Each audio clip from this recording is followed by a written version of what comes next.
Labą dieną, esu socialinių mokslų daktarė Austėja Landsbergienė, Vaikystės sodo ir Karalienės Mortos mokyklos steigėja.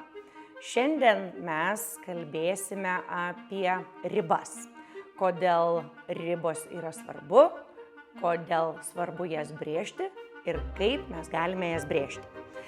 Tai tema yra įvairi ir daugiasluoksnė. Ir pradėsime nuo to, kodėl apskritai mes kalbame apie ribas.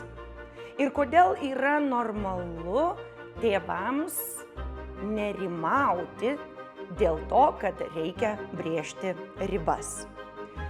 Pirmoji ir turbūt svarbiausia priežastis, su kuria aš susiduriu, yra ta, kad labai dažnai tėvai nerimauja ir abejoja brėžti ribas savo vaikams, nes jiems atrodo, kad ribų brėžimas ribos vaiką.